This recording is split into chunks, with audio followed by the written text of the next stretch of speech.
우리가 주님과 동행하는 삶을 산다. 우리가 하나님과 함께하는 삶을 산다라고 했을 때 그게 뭘까? 가만히 생각해 보면 하나님의 말씀을 지키며 사는 삶 가운데서 하나님께서 나에게 이루어 주시는 일들이 있고 그 일을 통해서 우리가 또 감사와 기쁨에 또 하나님의 은혜를 누리게 되는 것, 그게 주와 동행하는 삶이 아닌가 생각합니다.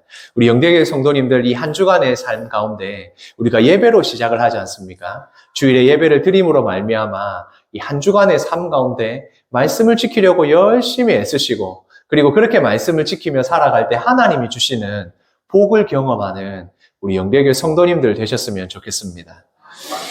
법 없이도 산다는 말이 있습니다. 법이 어떤 사람에게 필요할까를 생각해 봅니다. 어떤 사람에게 법이 필요하겠습니까? 예를 들어 보겠습니다. 힘이 강한 사람, 능력이 있는 사람, 권세가 있는 사람, 돈이 많은 사람, 이런 사람들에게 법이 필요할까요? 제가 가만히 생각해 보니 이런 사람들은 법이 없어도 아쉬울 것이 없고 자기들의 권리나 아니면 그런 것들을 다 잘 찾습니다. 그래서 법은 누구에게 필요할까? 약한 사람들, 돈이 없는 사람들, 자기 힘으로는 이 일을 해결할 수 없는 사람들에게 법이 필요하지 않나 생각이 듭니다. 그래서 법은 사실상 연약한 사람들, 그리고 힘이 없는 사람들, 그리고 이 법이 아니면 해결이 될 수 없는 그런 사람을 위한 제도가 어쩌면 법이 아닌가 생각이 듭니다. 그 제도를 하나님께서 만드셨을 때 하나님의 백성으로서 최소한의 것, 이것을 지킴으로 말미암아 연약한 사람들은 보호되고 그리고 자기가 힘과 권세가 있다고 해서 함부로 할 수 없도록 하나님께서 이 법을 주셨습니다. 그러나 이 법은 지금 우리의 시대와 비교를 해보면 정확하게 이것을 다 지킬 수 있는 것은 아닙니다. 이때와 지금 우리의 시대적인 간격도 있고 문화의 차이도 있어서 다만 이 차이가 있음에도 불구하고 우리에게 주시는 하나님의 교훈은 분명하게 있는 것입니다. 약육, 강식, 동물의 세계에는 힘이 강하면 약한 동물들을 잡아먹습니다. 힘이 강하면 어떤 것보다 권세와 능력을 누리는 게 동물의 세계입니다. 본능적으로 연약한 동물들은 도망을 다녀야 되고 벌벌 떨어야 됩니다.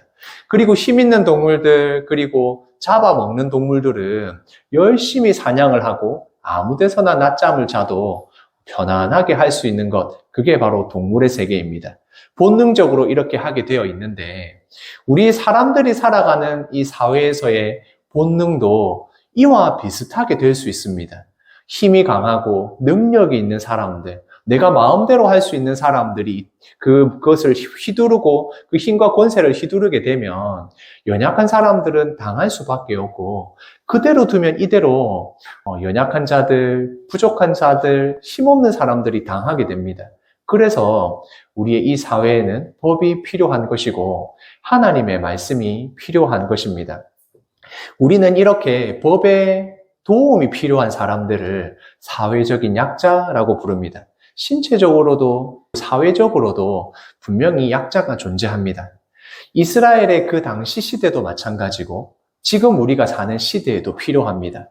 하나님께서는 이 말씀을 통하여 특히 이 법을 통하여서 하나님의 백성들이 어떻게 살아야 할지, 연약한 자들을 돌보아야 될지를 말씀하고 계십니다. 그래서 이 법은 하나님의 백성들에게도 그리고 연약한 자들에게도 반드시 필요한 것입니다. 힘 있는 사람들은 어떻습니까? 자신의 본능대로 힘 있는 것을 마음대로 하지 못하도록 하나님께서 법률로 정해 놓으시는 것입니다. 그리고 이것을 통하여서 하나님의 백성들의 원래의 모습, 하나님의 백성으로서 살아야 될 그 모습을 회복하는 것, 이게 바로 하나님이 우리에게 주시는 말씀의 교훈인 것입니다. 그 시대와 간격의 문화의 차이가 있지만 우리는 이 말씀을 통해서 우리가 어떻게 하나님의 백성으로 살아야겠구나 하는 교훈을 얻을 수가 있는 것입니다. 그림을 한번 봐주시겠습니까? 지금까지 제가 사람의 본능이라고 말씀을 드렸습니다. 강한 자는 그 힘과 권세를 가지고 그것을 활용하려고 하는 것, 그리고 약자들을 누르려고 하는 것, 그리고 연약한 사람들의 것을 빼앗아서라도 나의 욕심과 이기심을 채우려고 하는 것이 본능이다라고 말씀을 드렸습니다. 그런데 진짜 이게 타고나서 사람들이 가지고 있는, 원래부터 가지고 있는 것일까요? 성경에서는 그것을 본능이라고 말하지 않습니다. 사람들에게 원래부터 있었다고도 말하지 않습니다. 십계명의 말씀을 통하여서 이것들을 하지 말라라고 하신 이유는 이것이 우리의 하나님이 원래 주신 본능이 아니기 때문에 그렇습니다. 성경에서 말하는 죄, 이것은 화살을 쏘아서 관역에 맞지 않고 다른 곳으로 날아간 화살을 죄, 그것에 본래적인 의미가 있습니다. 그러니까 죄라는 것이 무엇이냐? 그것은 원래 맞아야 할 그곳에 맞지 않는 것이 죄이고, 그것을 짓는 것은 하나님이 우리를 창조하신 본래의 목적대로 가는 게 아니다라고 말씀하고 있는 것입니다. 그러니까 이것은 우리의 본능도 아니고 우리가 계속해서 해야 될 것이 아닙니다. 사회에서나 아니면 TV 광고나 여러 가지를 보면 이것은 우리의 본능이다. 이것을 정말 가지고 싶어 하는 것이 당연하다라고 가르치지만 그렇지 않습니다. 성경에서는 그것이 우리의 죄로 인한 것이다. 죄로 인하여 들어온 것이지 이것이 우리가 원래부터 가지고 있던 것이 아니다라고 이야기를 하는 것입니다. 그래서 하나님의 말씀은 무엇이냐? 화살을 어디로 쏠 것이냐? 화살을 쏘아서 어디에 맞춰야 되느냐? 그 화살이 맞아야 할 관역이 어디냐? 어떻게 쏠 것이냐? 이것을 이야기하는 것이 하나님의 말씀입니다. 그래서 우리가 본능대로 사는 것이 아니라 하나님의 말씀대로 산다는 것은 너무나도 그리스도인들에게 중요한 삶입니다. 그것을 위해서 무엇이 죄인지, 어디가 관역인지, 어디를 맞추는 게 바른 것인지를 알아야 되지 않겠습니까? 그래서 이 출애굽기의 말씀에서 아주 구체적으로 어떻게 하는 것이 죄이고 어떻게 하는 것이 죄를 짓지 않는 것인지를 이야기하고 있는 것입니다. 그래서 이전의 말씀에서도 말씀을 드렸습니다. 죄를 지었을 때에 혹은 문제가 생겼을 때에 혹시 내가 그 사람의 것에 손해를 끼쳤다면 반드시 갚게 되어 있습니다. 죄의 문제는 해결해야 된다라고 말씀을 드렸습니다. 우리가 예수 그리스도로 받은 구원의 은혜, 죄가 용서받은 그 모든 것은 하나님의 은혜이지만 그렇다고 해서 그것이 값없이 치루어진 것이 아니다라는 걸 말씀을 드렸습니다. 마찬가지로 우리가 사람과 사람 사이에, 성도와 성도 사이에, 그리고 모든 이웃과의 관계에서 죄를 지었을 때 그것을 반드시 갚아야 합니다.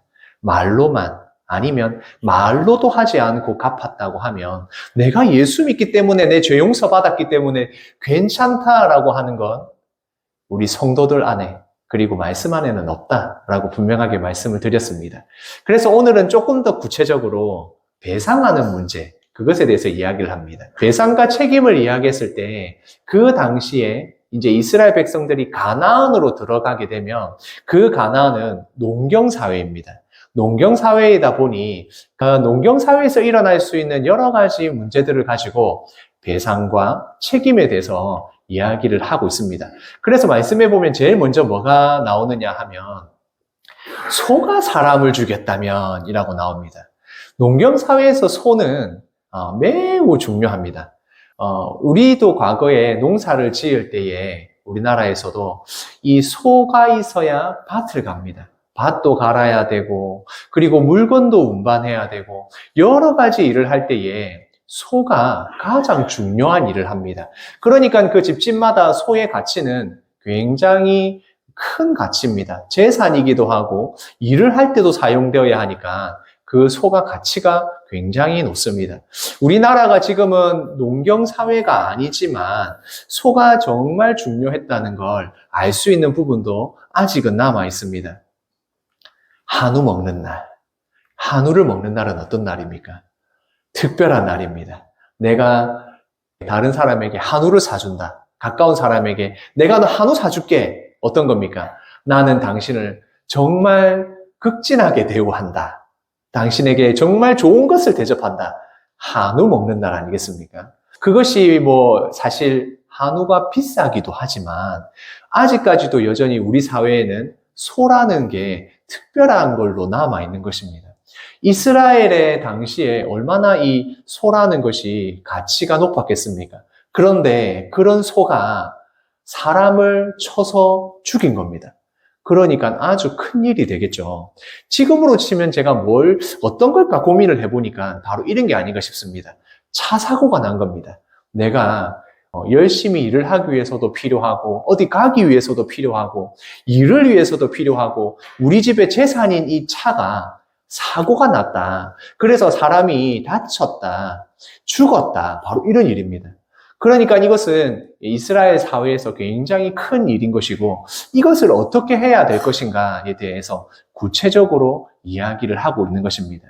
소가 사람을 죽였다면, 그 소가 원래부터 그런 성질이 있었다면 어떻게 할 것이냐에 대해서 구체적으로 이야기를 하고 있는 것입니다.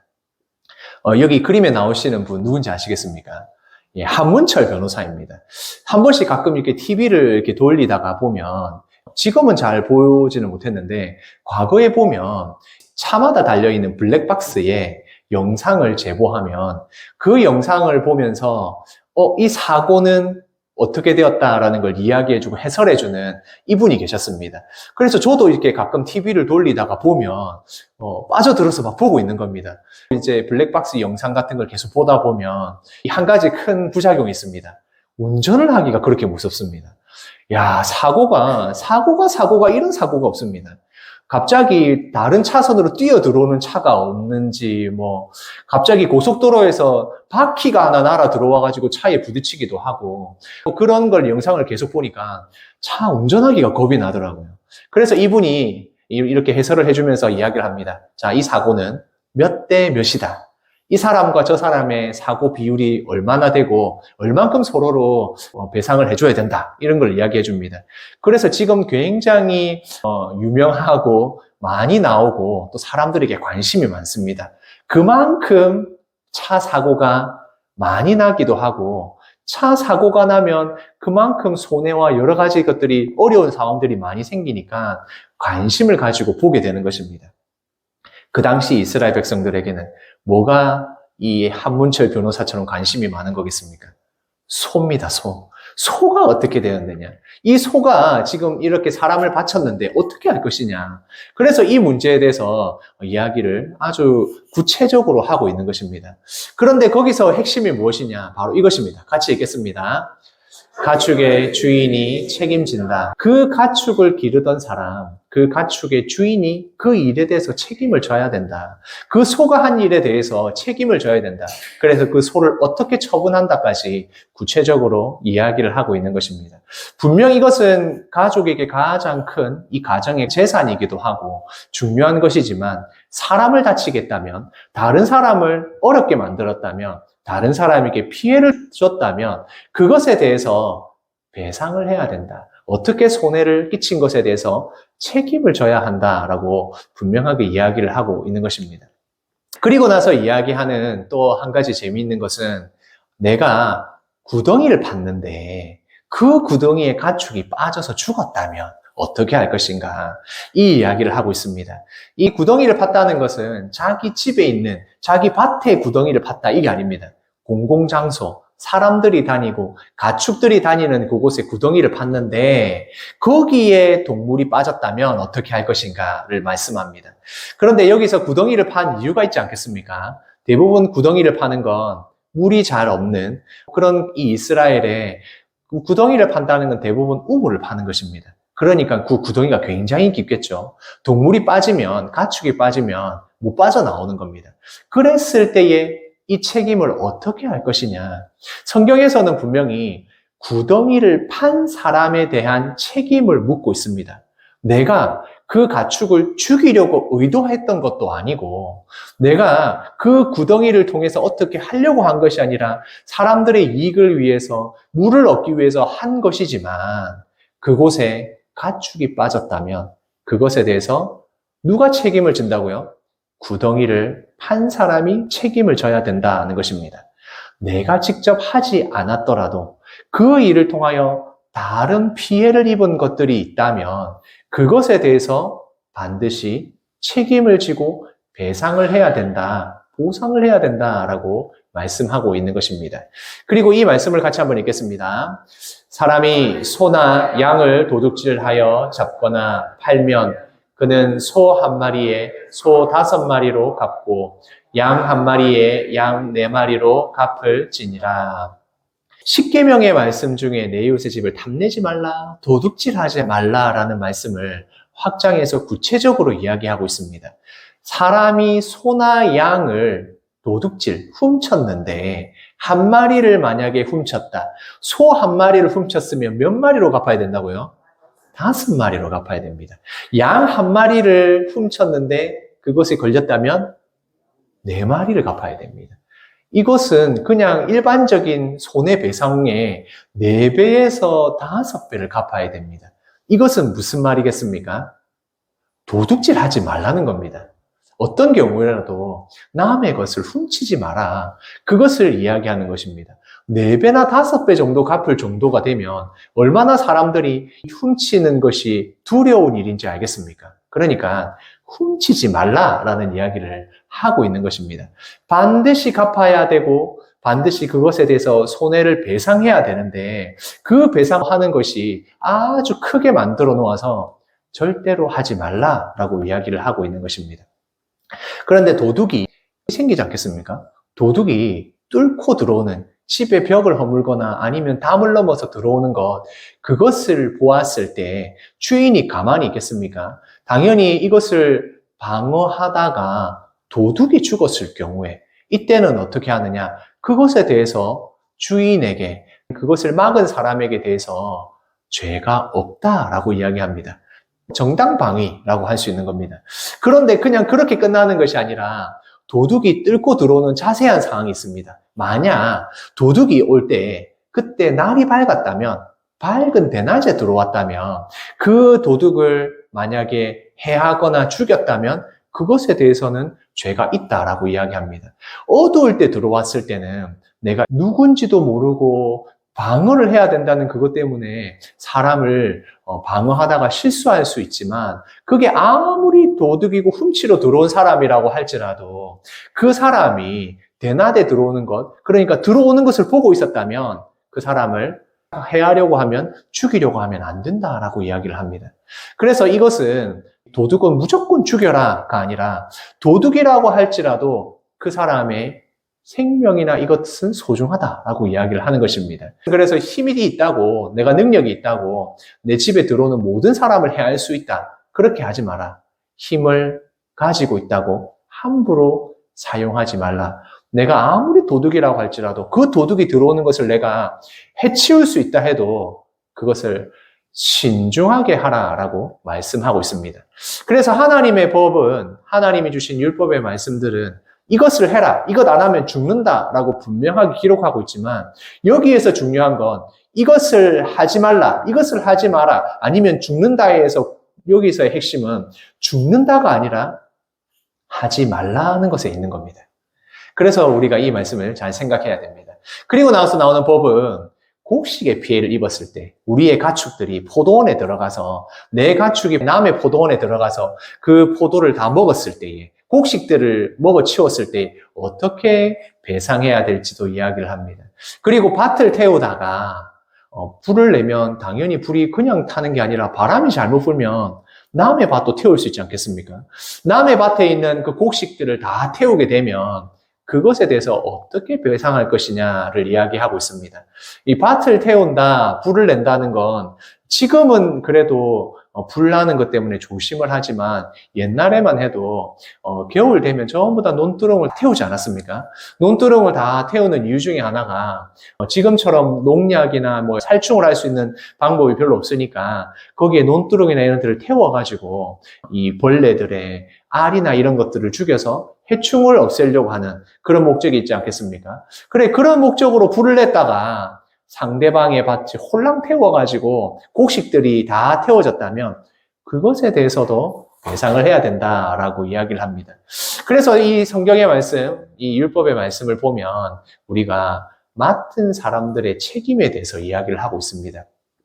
단지 그냥 내가 이걸 불을 냈다, 실수를 했다, 이게 끝나는 게 아니라 그것에 대해서도 책임을 져야 한다라고 이야기합니다. 심지어 내가 물건을 맡았다가 다른 사람의 것을 맡고 있다가 그것을 누가 훔쳐갔다면 그것을 배상해야 될 책임도 있고, 만약에 그것에 도둑을 잡았다면 도둑에게 2배를 물리고, 만약 그것에 대해서 내가 진짜 훔치지 않았다, 내가 그냥 가지고 있다가 숨기지 않았다는 걸 증명하는 그런 법도 있는 것입니다. 그래서 성경의 말씀을 쭉 보면 우리가 생각할 수 있는 게 있습니다. 결국 하나님께서 우리에게 원하시는 게 무엇인지를 알 수 있습니다. 그때는 농경사회이니까 농사와 관련된 것을 이야기했다면 지금 우리에게도 하나님이 원하시는 책임이 있습니다. 법적인 책임도 있고 사회적인 책임도 있고 도덕적인 책임도 있습니다. 단지 우리가 법을 잘 지켰다, 우리나라의 이 법을 잘 지켰다고 끝나는 것이 아니라 사회적으로 내가 해야 될 책임, 그리고 도덕적으로 내가 해야 될 책임이 있는 것입니다. 그래서 이것들을 지키는 것, 그리스도인들에게 반드시 필요합니다. 우리가 지금 살아가고 있는 시대를 보면서 여러 가지 매체를 통해서도 그렇고 제가 사람들을 만나는 것도 그렇고 이것을 참 느낍니다. 사과하지 않는다. 그림에는 사과가 있지만 이 사과가 아니라 미안합니다, 죄송합니다 라고 하는 그 말을 듣기가 참 어렵습니다. 물론 내가 미안합니다 라고 하면 거기에 대해서 내가 다 책임을 지고 모든 사람들이 달려드니까 그럴 수도 있다 생각을 합니다. 그러나 우리 그리스도인들에게는 사과하는 것이 반드시 필요합니다. 우리 연습 한번 해보겠습니다. 미안합니다 라고 옆에 분하고 한번 인사해 주십시오. 미안합니다. 예, 죄송합니다도 한번 해주십시오. 사과할 수 있다는 것은 내가 그것에 대해서 책임을 지겠다는 말이기도 합니다. 내가 잘못한 것, 내가 직접적으로 잘못한 것이 아닌다 할지라도 내가 책임을 지고 있는 그 부분에 대해서 문제가 생겼다면 사과할 수 있어야 됩니다.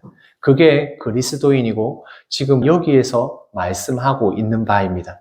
하나님의 말씀에서 이야기하고 있는 보상과 배상과 이 책임은 하나님이 우리에게 말씀하시는 가장 중요한 것 중에 하나입니다. 물론 우리가 하나님을 잘 믿고 경외하는 삶, 예배를 잘 드리는 삶, 그리고 삶 가운데서 하나님의 일들을 해나가는 것 굉장히 중요합니다. 그러나 내가 맡은 곳에서 나의 책임을 다하고 내 책임을 다하는 것에 대해서 잘못이나 일이 생겼을 때 거기에 대해서 책임질 줄 알아야 합니다. 그게 바로 사과할 줄 아는 그리스도인, 그게 바로 성도들이 해야 될 가장 중요한 것입니다.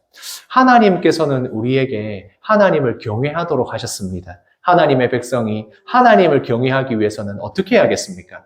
말씀을 지키며 살아야 됩니다. 말씀을 지키며 살아간다는 삶은 어떤 것이겠습니까? 하나님 외에 다른 것들, 특별히 우상들을 다 버리는 삶을 살아가는 것입니다. 애굽에 있는 우상들을 버리고 가나안에 들어가서도 이 우상들과 함께하지 않는 것, 그것이 필요합니다.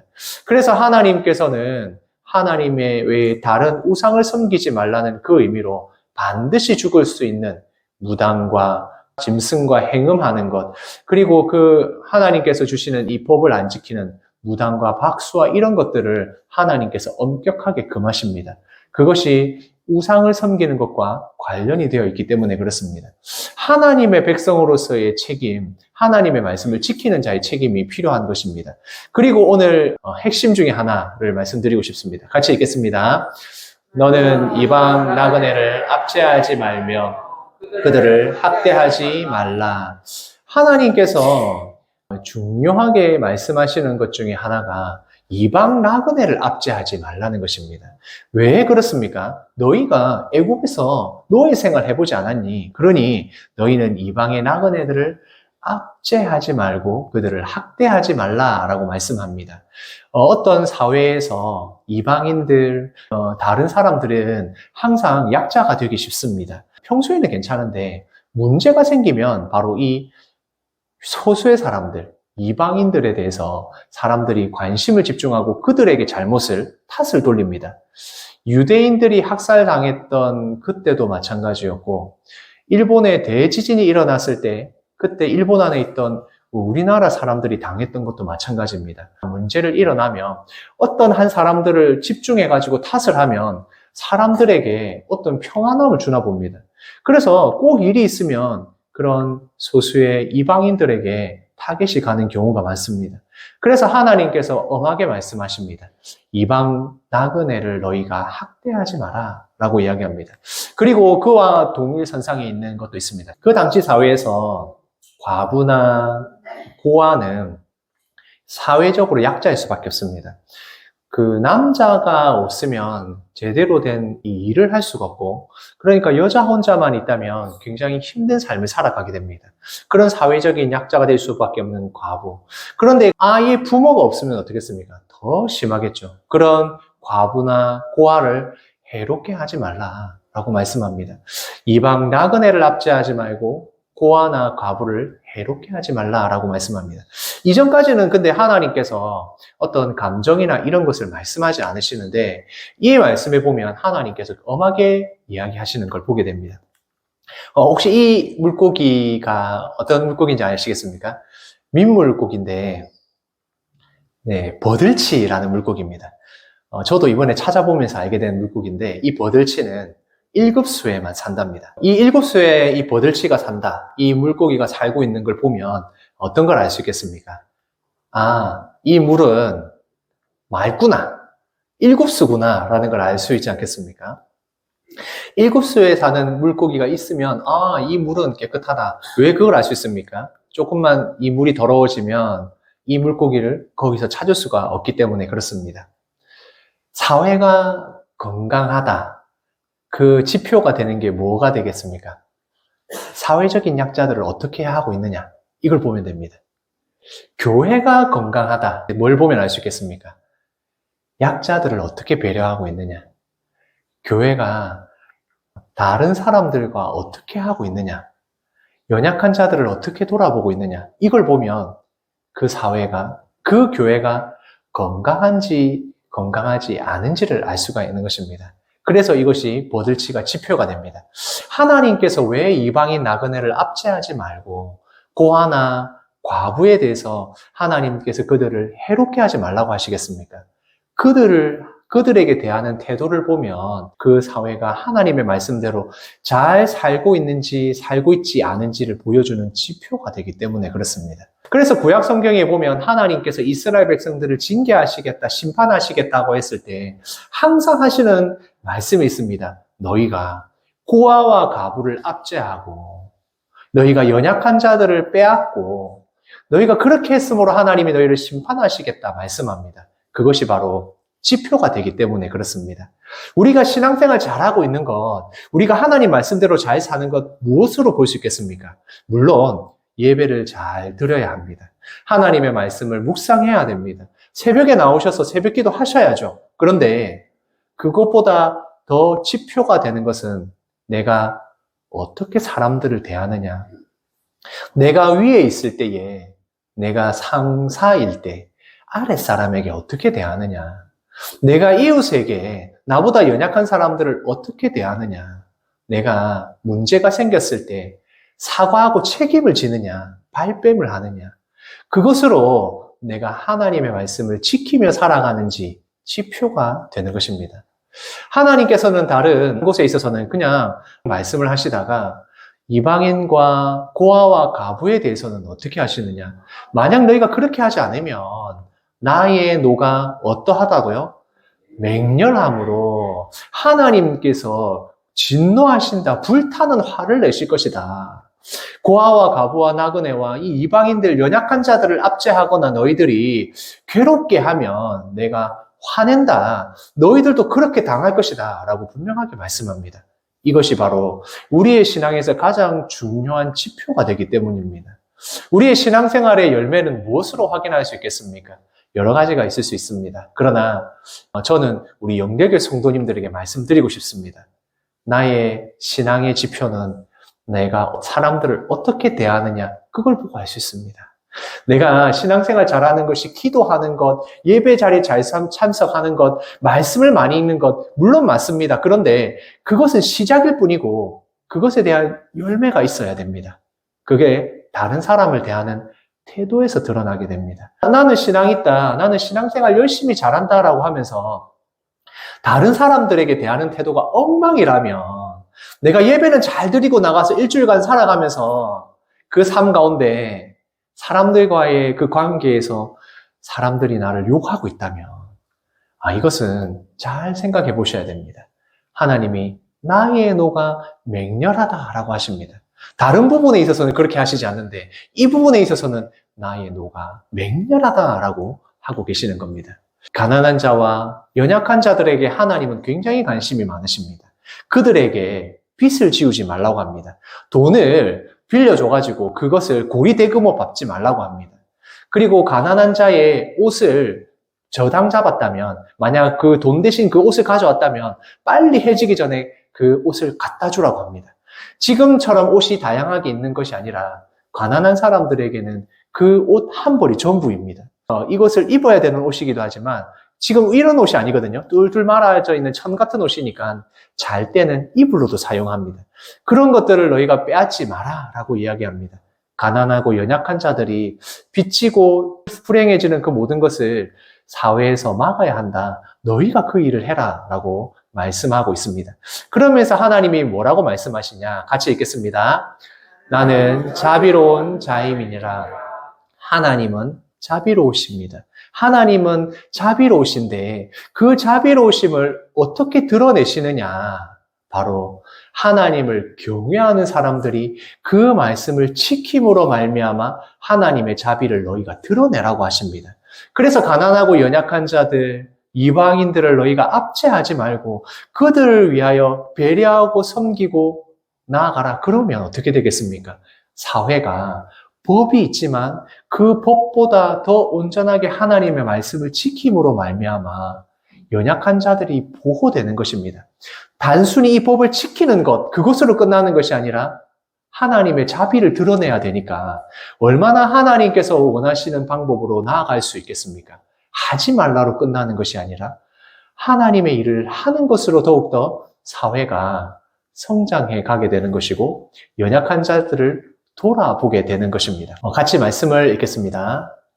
아무에게도 악을 악으로 갚지 말고 모든 사람 앞에서 선한 일을 도모하라.